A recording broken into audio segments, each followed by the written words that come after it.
दत्तप्रभूंच्या दरबारामध्ये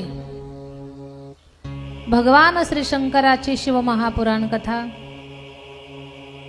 या शिवमहापुराण कथेला आपल्याला प्रारंभ करायचा आहे।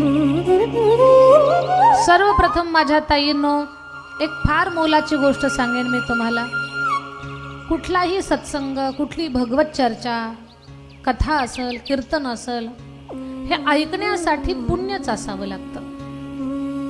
पुण्याशिवाय सत्शास्त्र, सत्संग आपल्या जीवनात घडू शकत नाही। माणसं 2 तास भांडण ऐकतील पण 2 तास कथा ऐकू शकत नाहीत। व्यवहारातल्या सगळ्या गोष्टी प्रारब्धाने मिळतील पण जीवनात परमार्थ हा पुण्याईने मिळणार आहे। पुण्यवान आहात तुम्ही, भाग्यवान आहात आपण सगळी मंडळी की आपल्याला कथा कीर्तन ऐकायला मिळतं। आणि खरं सांगू तुम्हाला, तुम्ही घरून निघालात, मंडपात येऊन बसलात, तुम्ही कथा ऐकायला आलात असं अजिबात नाही। माझ्या भोलेनाथानं दत्तप्रभूनं ज्याला बोलावलंय तेच इथे येऊन बसलेलं आहे, बाकी येऊ शकत नाही। आपण देव निवडला अजिबात नाही, देवानं आपल्याला निवडलंय म्हणून त्याच्या दरबारात बसवलंय। जे देवाच्या यादीत नाही ते इथे येऊ शकत नाही। आपण भगवंताच्या यादीतली माणसं आहोत म्हणून त्याची कथा ऐकण्यासाठी त्यांना वेळ करतात, मनानं त्यांना काही सुचत नाही। पण जे न सांगता काम करतात ते कौतुकाला प्राप्त होत असतात। नारायणाला परोपकार आवडतो।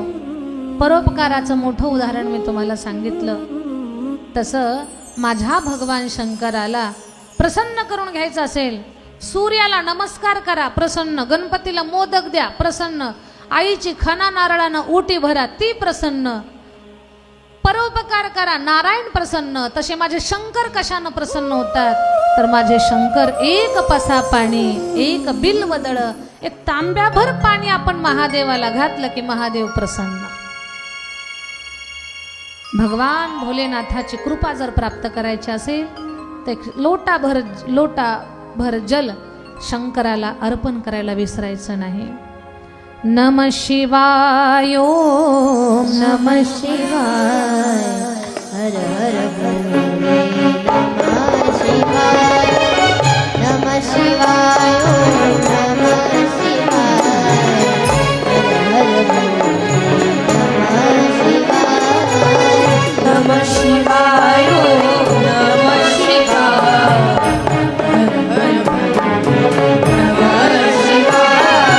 नमः शिवाय, ओम नमः शिवाय,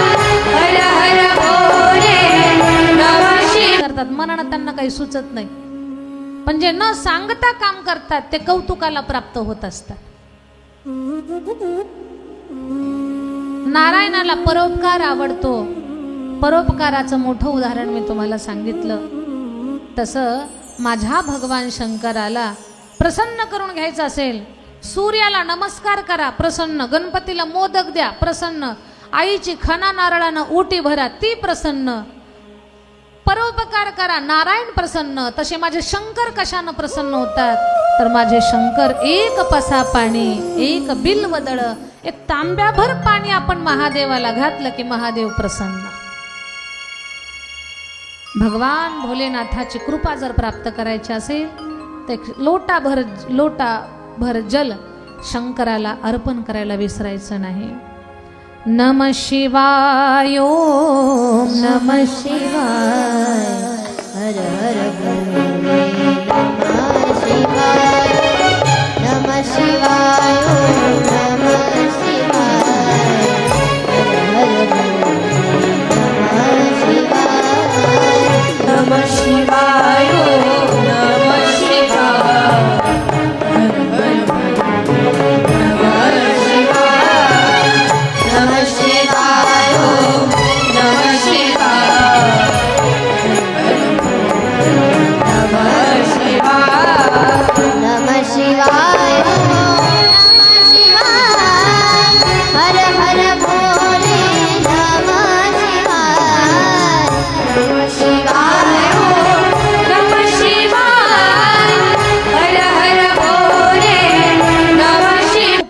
केला, आपल्याला अंतःकरणात आवड निर्माण केली. ज्याला याची आवडच नाही, गोडीच नाही, देव कळत नाही, धर्म कळत नाही, शास्त्र कळत नाही, सत्संग कळत नाही, अशी माणसं किती जरी धनवान असली, मानापानानं मोठी असले तरी काही उपयोग नाही त्यांचा. धन कमी असू दे, मान कमी असू दे, पण जीवनात सत्संग आणि ज्ञान या दोन गोष्टी असणं गरजेचं आहे. भाग्यवंताच्या यादीत आपण सगळेजण आहोत. बऱ्याच वेळेला बऱ्याच लोकांना भाग्यवान म्हणावं कुणाला हेच कळत नाही. खूप हायफाय गाडीमध्ये फिरलो आपण म्हणजे आपण खरंच भाग्यवान आहोत असं अजिबात नाही. रोजच आपण विमानानं प्रवास केला म्हणजे आपण भाग्यवान आहोत असं अजिबात नाही. जोपर्यंत देवगुरु संत आणि ग्रंथ यांना शरण जात नाही तोपर्यंत भाग्याचा उदयच होऊ शकत नाही. प्रेमानंद बाबांना युट्यूबला पाहतो आपण. प्रेमानंद महाराज वृंदावनचे, त्यांना युट्यूबला पाहतो. प्रेमानंद बाबांना पाहून बऱ्याच लोक भक्ती मार्गाला लागले. बरं, वृंदावनात एक खूप मोठे संत आहेत, त्यांचं नाव प्रेमानंद बाबा आहे. प्रेमानंद बाबांना 20 वर्ष झाली, एक नाही दोन्ही पण किडण्या नाहीत, फेल आहेत दोन्ही पण. 20 वर्षापासून दोन्ही किडण्या फेल, पण तरीही त्यांच्या चेहऱ्यावरचं तेज अतिशय अद्भुत आणि अलौकिक आहे. दोन्ही किडण्या नाहीत, पण रोज पहाटे 2 वाजता वृंदावन परिक्रमेला जातात. त्यांच्या दर्शनासाठी लाखो लोकांची गर्दी, त्यांना फक्त पाहण्यासाठी. त्यांना विचारलं, बाबा तुम्हाला दोन्ही किडण्या नाहीत हो आणि 20 वर्षापासून तुम्ही जिवंत आहात आणि अजून प्रवचन सांगता. 20 वर्ष झाले तुम्हाला दोन्ही किडण्या नाही, वृंदावन परिक्रमा करता, पहाटे 2ला 2:30ला उठता, लोकांना ज्ञान देता, लोकांच्या अडचणीवरती मार्ग सांगता. तुम्हाला किडण्या नसताना हे एवढं सगळं शक्य कसं आहे? तुमच्या किडण्या काय आहेत मिळवावी ते सगळं शिखराचं मला मिळालेलं आहे, पण आता याच्या पुढे काय हे मला कळना, म्हणून तुम्हाला शरण आलोय. आता मी माझ्या जीवनात काय करू? माझं कल्याण कशानं होईल? माझा उद्धार कशानं होईल? मला सांगा. बाबा बोलले, जिथं कुठं राहशील तिथं देवाचं भजन कर. आपला देव तर सगळीकडे भरलेला आहे. कृष्ण कृष्ण गा, राधा राधा गा. तो म्हटलं, मी भारतात राहू का अमेरिकेत राहू? बाबा बोलले, जिथं कुठं राहशील तिथं देवाचं भजन कर. तो म्हटलं, बाबा माझं आता अमेरिकेत मन लागत नाही आणि भारतात जरी वापस आलो तरी मला असं वाटतंय की माझं मन आता फक्त तुमच्या चरणाच्या सेवेमध्ये आहे. WWE मध्ये 1 नंबरला असणारा रिंकू सिंग राजपूत सगळं ऐश्वर्य सोडलं, सगळ्या गाड्या, ऐश्वर्य, सत्ता, संपत्ती, पद, प्रतिष्ठा, सगळे पुरस्कार, सगळ्या गोष्टींचा त्याग केला आणि आता तो वृंदावनात प्रेमानंद बाबांच्या सेवेमध्ये आहे. 4 घरची भिक्षा मागून आणतो, राधा राधा भजन करतो आणि प्रेमानंद बाबांची सेवा करतो. हे का सांगते मी तुम्हाला उदाहरण? आता जे बोलले ना मी ते युट्यूबला सर्च करा. घरी गेल्यावर कथेत करू नका, घरी गेल्यावर सर्च करा. ही ताकद कशाची आहे? सत्संगाची आहे.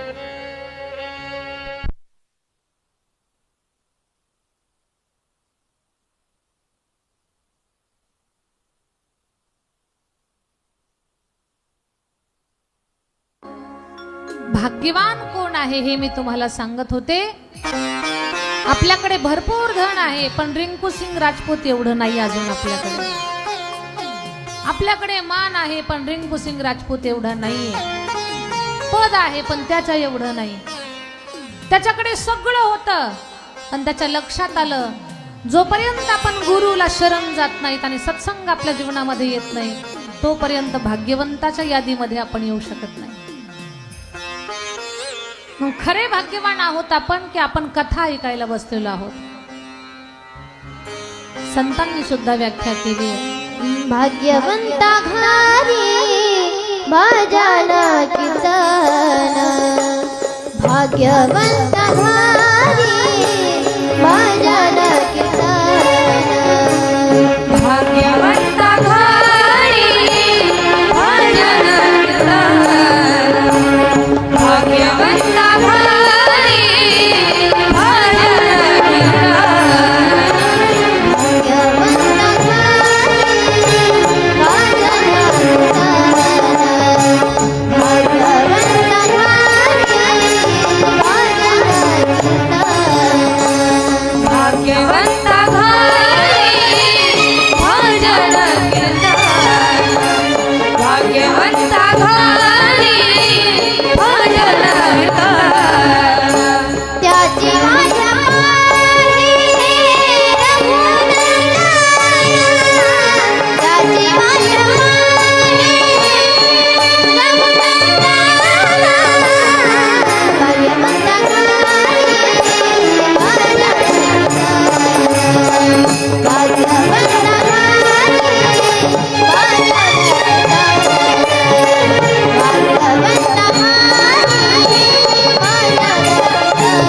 भाग्यवंता घरी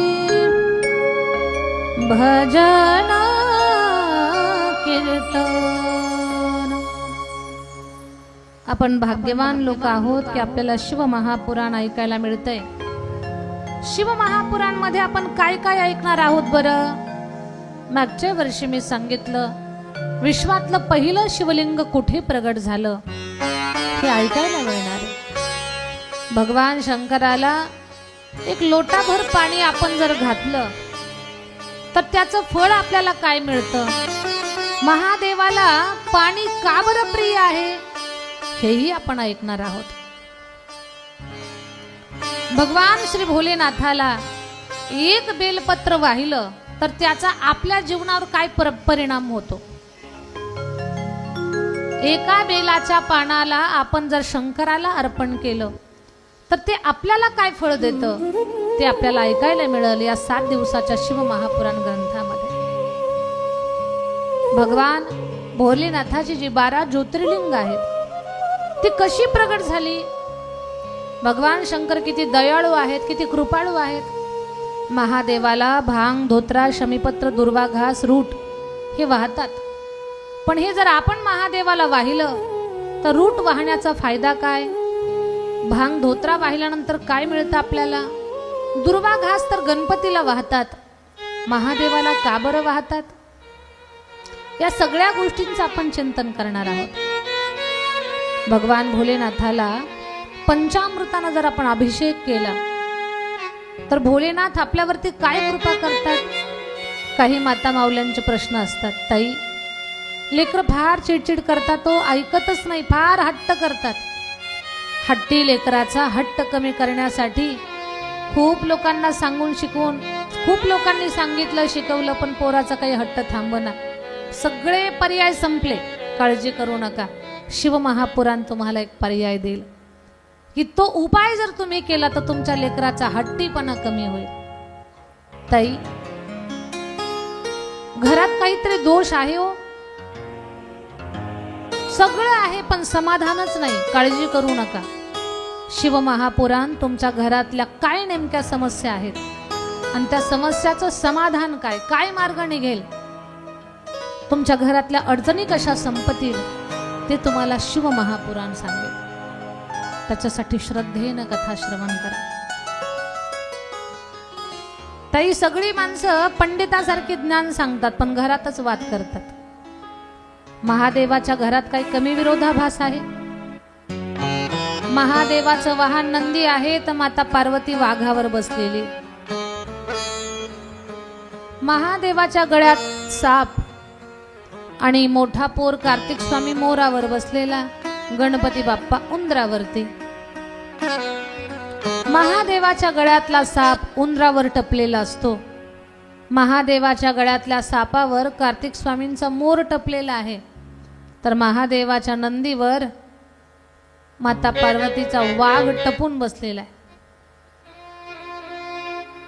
बोक्यानं कधी उंदीर पाहिला तर बोका कधीच भजन करत बसत नाही आणि जंगलामध्ये वाघानं कधी बकरी पाहिली तर बकरीला तो कधी जयहरी घालत नाही.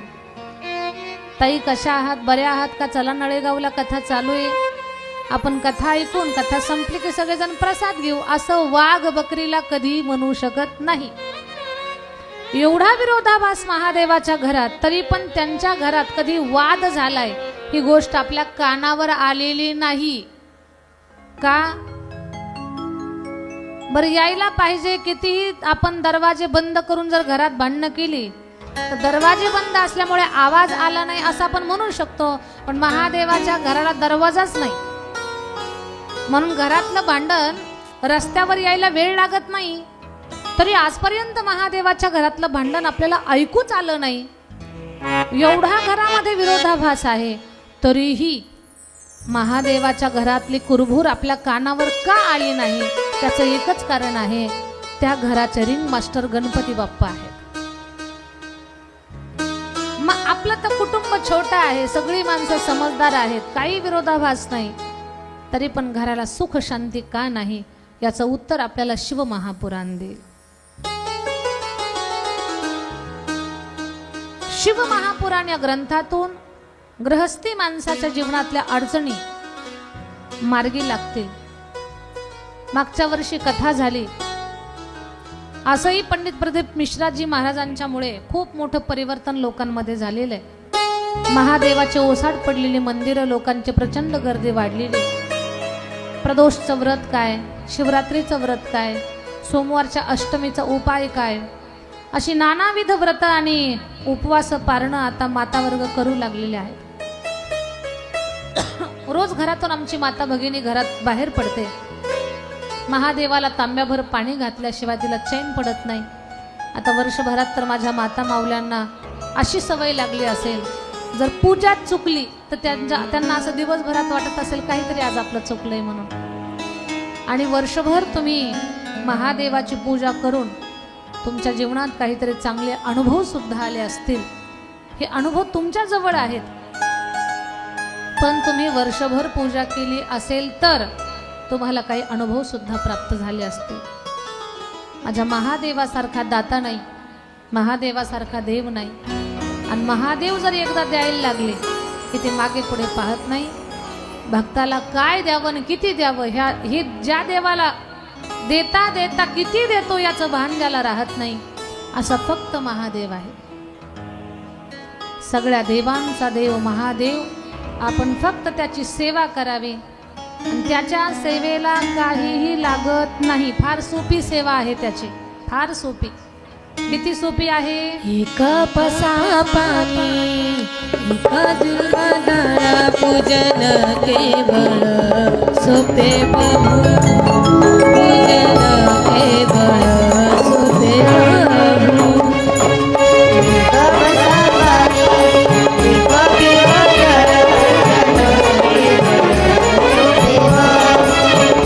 पूजन केवळ सोपे प्रभू. एक पसा पाणी एक बिल्वदळ पूजन केवळ सोपे बहु.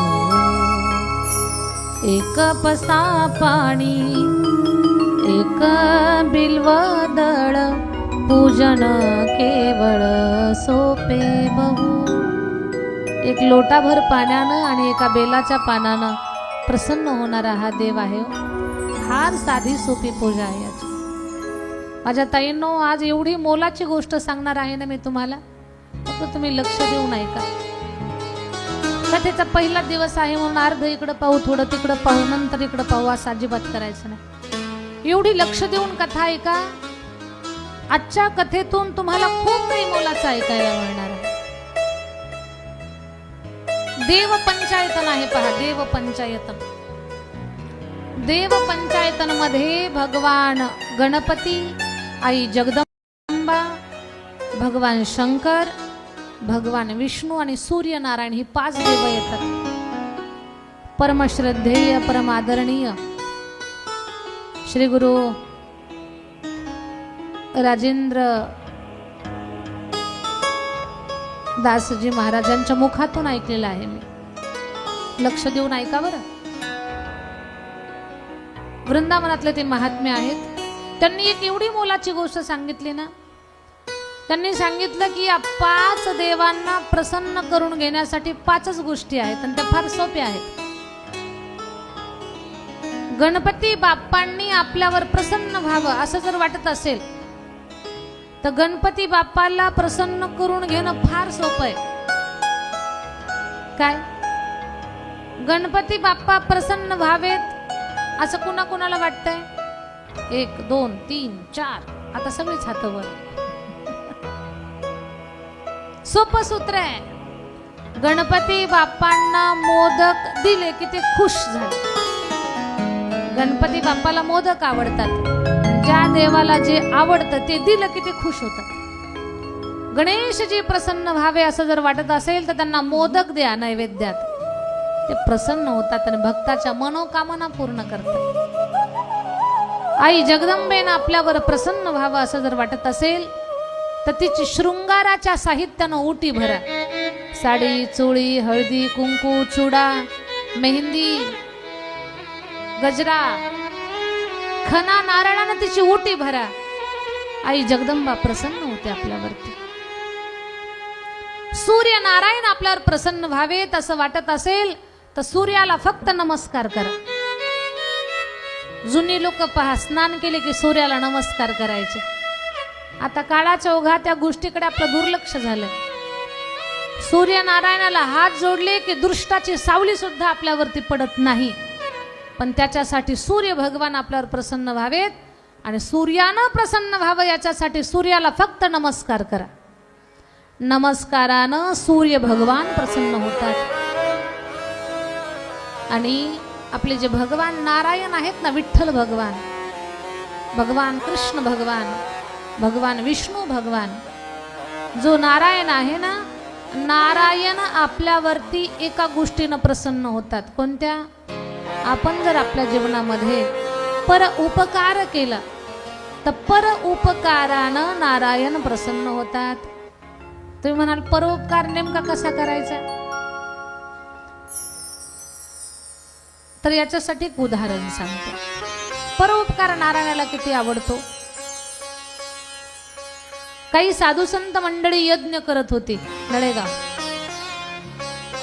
सुंदर यज्ञ चाललेला आणि जनकल्याणासाठी तो यज्ञ होता. बरं, आता यज्ञ शेवटच्या टप्प्यात आला. त्या संतांनी सांगितलं, आता यज्ञाच्या पूर्णाहुतीला खिरीचा नैवेद्य बनवायचा. खीर बनवण्याची जबाबदारी एका माणसाकडे दिली. म्हणे खीर बनवून द्या. खीर बनवणाऱ्यानं दूध आणलं, तांदूळ आणले, रवा आणला, साखर आणली, इलायची आणली, खोबऱ्याचा किस आणला, काजू बदाम काय असेल त्याच्यामध्ये किशमिश टाकण्यासाठी आणलं. खीर बनवणारा खीर बनवण्याच्या तयारीत, यज्ञ करणारे यज्ञाच्या तयारीत. कुणीकडनं एक साप आला आणि त्यानं दुधाच्या पातेल्यात विषाची गरळ टाकून गेला. हे खीर बनवणाऱ्याला माहिती नाही. बरं, विषाची गरळ टाकली. खीर बनवणाऱ्याला दुधाची खीर बनवून टाकली. पण ऐका,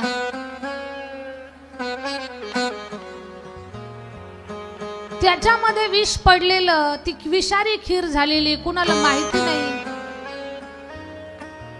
आता ती खीर तयार झाली, नैवेद्य दाखवायचा आणि लोक जेवायला बसायचे एवढंच. पण विषारी खीर खाऊन मरतील माणसं. सापाची विष होते ते. ऐका बरं, हे कुणालाच माहिती नाही खीर विषारी आहे. पण एक बेडूक होता, बेडूक. त्या बेडकानं पाहिलं, म्हणे खीर विषारी, काय करावं आता. बेडूक उड्या मारायला लागला, डराव डराव करायला लागला. तो ओरडतोय पण त्याची भाषा कळत नाही कुणालाच.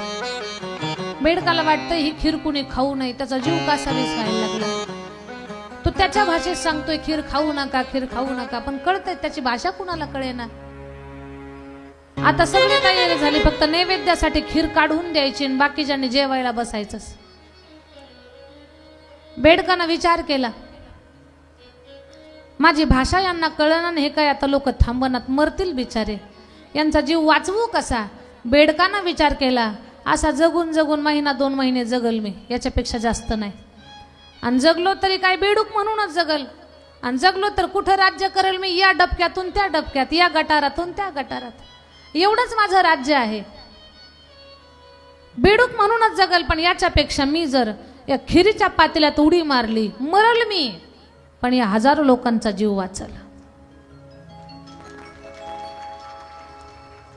आपली भाषा कळना, ही लोक खीर खायची आता थांबली पाहिजेत, म्हणून हजारो लोकांचा जीव वाचवण्यासाठी त्या बेडकानं उकळत्या खिरेमध्ये धडामकन उडी मारली. माझ्या ताई दादांनो, बेडूक बिचारा तडफडून मेलाव. सगळी लोक ओरडायला लागली खीर बनवणाराला. लक्ष कुठे तुझं? लक्ष आहे का? अख्ख्या खिरीचा सत्यानाश केला तर नैवेद्य कशाचा दाखवायचा? तुझ्यामुळे खीर खराब झाली. बडबड करणाऱ्याला माहिती नव्हतं की त्या खिरीमध्ये विष आहे म्हणून. जे झालंय ते बऱ्यासाठी झालं हे त्यांना माहिती नव्हतं. माझ्या ताईंनो, गृहस्थी जीवन जगता, तुमच्या हाताखाली सोनाबाळा आहेत, नातवंड आहेत. कधी सोनाच्या हातातून दुधाचा तांब्या पडला तर कुरकुर करू नका, कारण जे काही घडतं ते चांगल्यासाठी घडत असतं. कधी भाजीचं पातेलं उलटलं, कधी भाकरी करपली, एखादी गोष्ट हातातून सटकली, फुटली, तुटली तर कुरकुर करायचं नाही. अशी एखादी गोष्ट घडली तर समजायचं आपल्यावरलं संकट टळलं. आपल्या जीवनातली एखादी समस्या काहीतरी भयानक आली होती ती कानावरनं गेली असं समजून घ्यायचं आपण. आणि कधीही आपल्या माणसाला आपण कुरकुर भुरभुर करायचं नाही. तुम्हीच ऐकताय ना नडेगाव झोपल्या काका.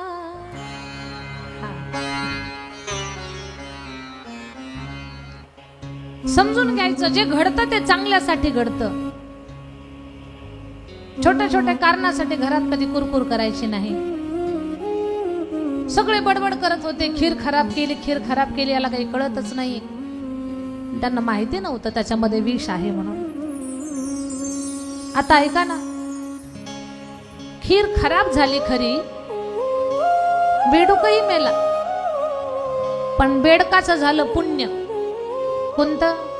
त्यानं हजारो लोकांचा जीव वाचवला होता. मेला तो स्वतः, पण हजारो लोकांचा जीव वाचवल्यामुळे ते पुण्य त्याच्या पदरी पडलं. आणि तो बेडूक पुढच्या जन्मात साक्षात नारायणाची मुलगी म्हणून जन्माला आला. नारायणाच्या अंगाचं जे चंदन आहे त्या चंदनापासून त्यानं मुलीचं रूप धारण केलं आणि नारायणाची मुलगी म्हणून जन्माला आला. आता नारायण किती सुंदर आहेत बरं. मग नारायण एवढे सुंदर तर त्यांची मुलगी किती सुंदर असेल. नारायणाच्या अंगाच्या चंदनापासून ती मुलगी तयार झाली. ती मुलगी एवढी अप्रतिम सुंदरी, एवढी सुंदरी, तिचं नाव मंदोदरी. तिचं नाव काय?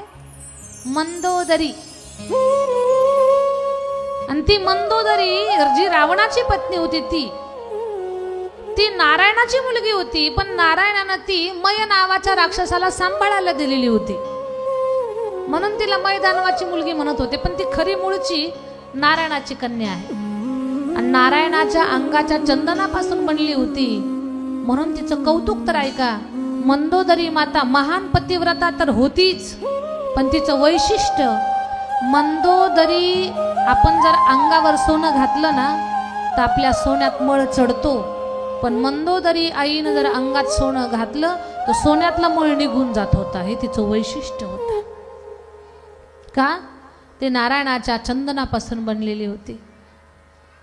एका बेडकाला नारायणाची कन्या होण्याचं भाग्य प्राप्त झालं.